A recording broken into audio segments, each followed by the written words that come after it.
Every morning, Daniel woke up tensed, his energy drained before the day even began, his mood swinging between anxious spikes and numb silence. By noon, coffee kept him wired but not alive, masking the deeper imbalance his body was screaming about. For the past few weeks he had been experiencing mood crashes, restless nights, and a spirit that felt out of tune with its own rhythm. His story is a raw reminder that when your daily frequency fluctuations feel like chaos, it may be time for an herbal reset, natural healing, and energy realignment before burnout takes over. If you are a lover of natural remedies and this story resonates with you, then you are in the right place. Hello and welcome to this two-part series on the use of herbs for a total physical, emotional, and spiritual reset. In this series we will cover 4 things. 1. Why you don't just burn, bathe in, or eat any random plant for this purpose and hope for magic. 2. The 4-phase reset framework and the most effective herbs in each category of work. 3. How to prepare the recipes for each phase, and 4. How to then employ these gathered recipes step by step for each phase of the actual reset exercise. This first video will cover the first 2 points, while part 2 will cover the last 2 points. Our favorite narrator, Esther, is here once again to take us through this exciting teaching.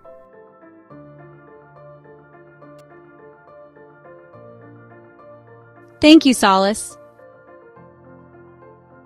In all cultures across the world, there is an accepted, deeply ingrained, and almost primordial agreement that herbs were meant to partner with man in keeping him fed, illness-free, and in optimal mental and even spiritual well-being.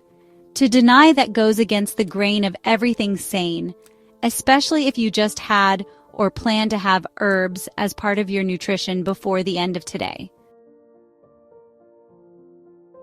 Also, the ancients have known that herbal nutrition is not only imbibed orally, but can be bathed, taken as an enema, inhaled as steam, or, in some cultures, smoked.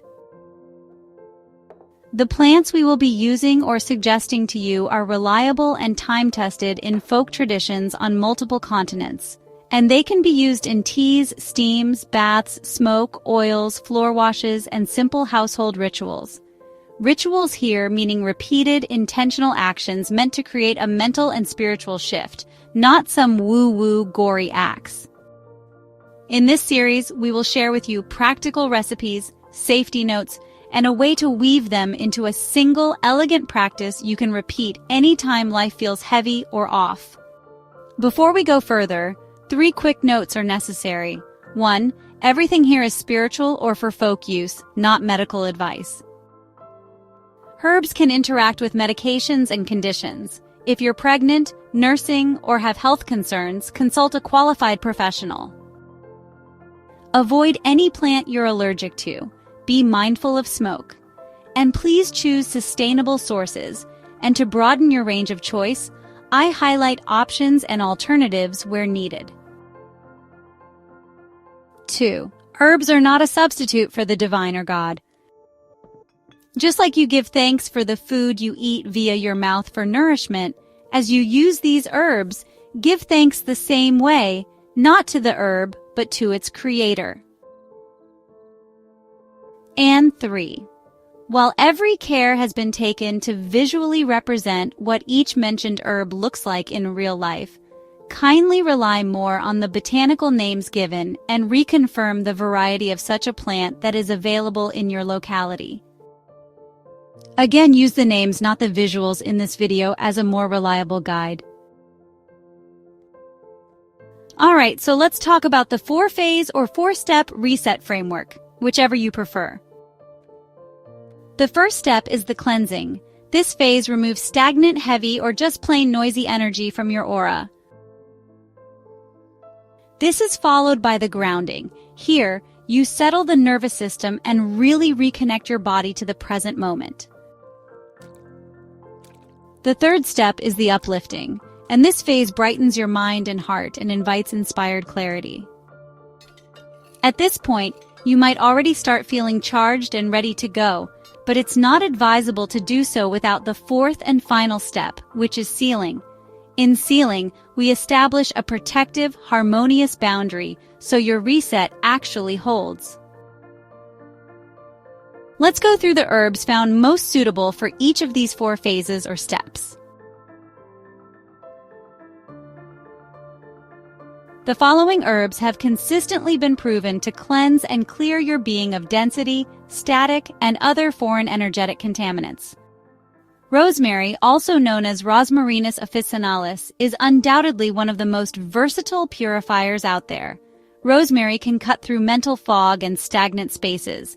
You can simmer it as a steam to cleanse rooms, add it to a bath, brew a tea for mental clarity, or even burn just a tiny pinch in a charcoal burner as a smoke offering. Regarding its safety profile, it's generally gentle, but definitely avoid high internal doses if you have certain conditions or if you're pregnant. Garden sage, also known as Salvia officinalis, is a wonderful herb that clarifies and resets. I recommend using common garden sage instead of wild white sage, mainly for sustainability reasons and out of respect for indigenous stewardship. You can use it as a steam, in a bath, or even as a modest smoke blend with rosemary and lavender. When it comes to safety, culinary level amounts are usually just fine, but, as a precaution, it's best to avoid using its concentrated essential oil internally unless you're under professional advice, and even then, only in very small amounts. Hyssop, or Hyssopus officinalis, is a well-known traditional purge and purify herb. It's excellent for spiritual resets and those fresh start kinds of workings. Try adding it to your baths, floor washes, or take it as a light tea when you're working on releasing guilt or letting go of old patterns.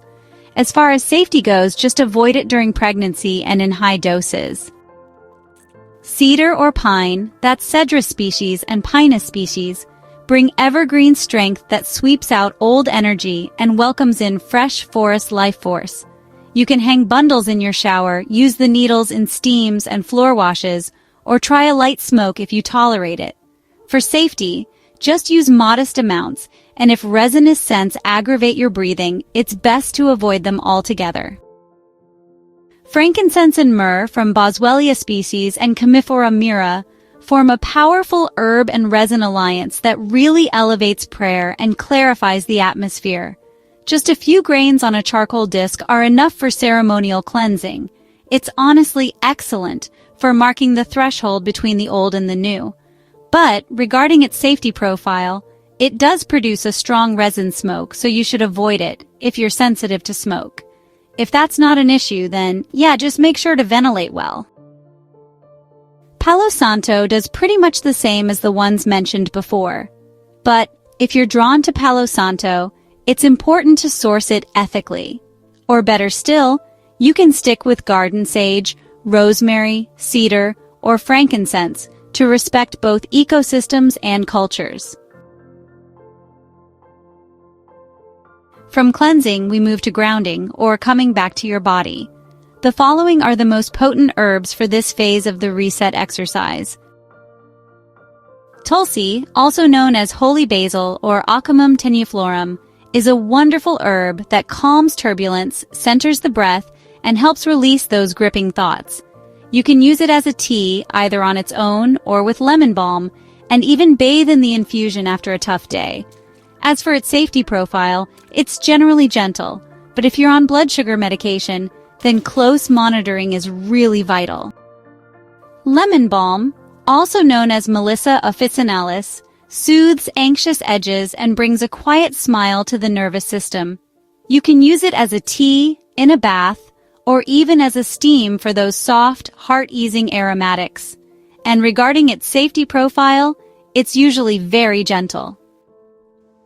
Now, let's talk about nettle, or Urtica dioica. This herb is mineral-rich, deeply fortifying, and really creates the ballast for real energetic change.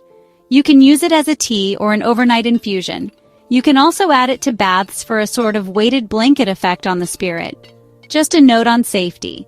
Kindly avoid nettle if you are allergic to it, and be sure to pick or cook it carefully, since it does sting when fresh.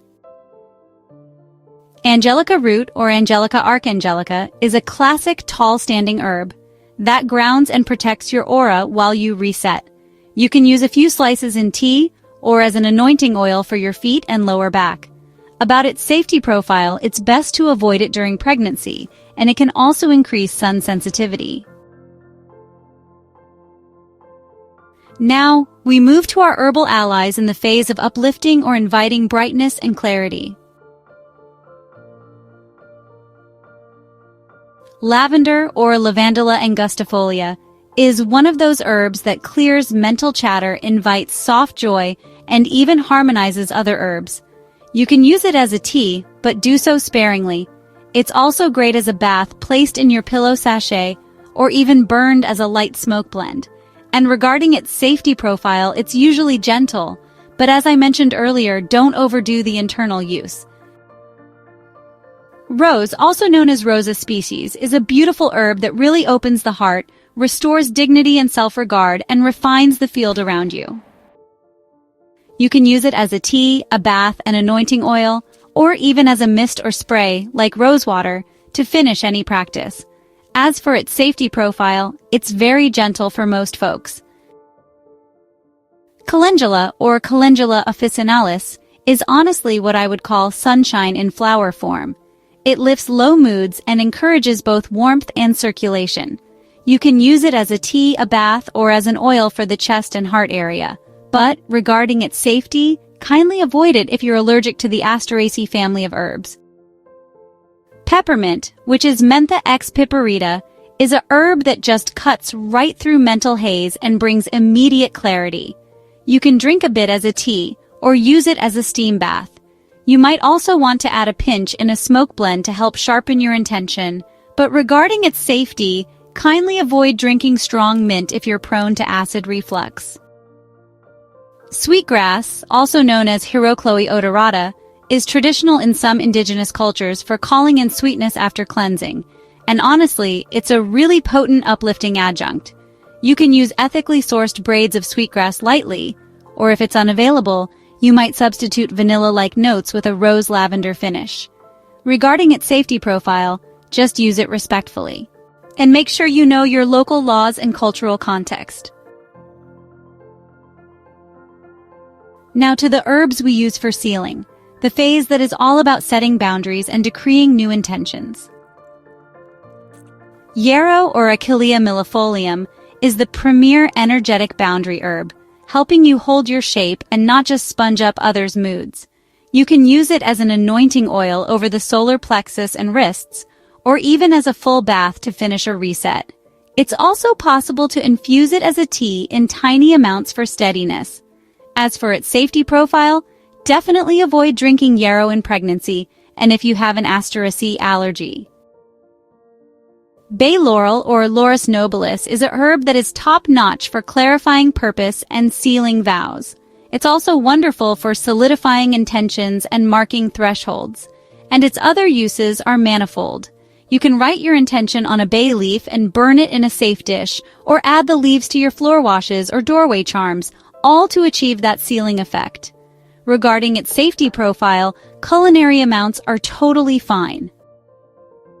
Rue, also known as Ruta graveolens, is a sealing herb for advanced users and is purely optional. Historically, it has been used for protection and for banishing heavy influences. You can use just a few leaves in a floor wash or bath and then rinse off. But regarding its safety profile, use it very sparingly. Avoid using rue during pregnancy and if you have sensitive skin. That wraps up our list of the herbs used in each of the 4 phases, and brings us to the end of this first video, giving you time to digest the information provided and prepare for the concluding episode of this series. In that video, you will not only see how each of these herbs is combined for use in each phase, but also how each phase builds on and flows into the next, creating a cumulative effect. Thank you, Esther. Before we go, where are you watching from, and which of these herbs is commonly found where you live? Let us know. Also, drop any questions or comments in the comment section below. See you in part 2. Like and subscribe if you found value in this presentation, and keep on being the earthly ripple of divine love as you remain blessed and renewed on all levels.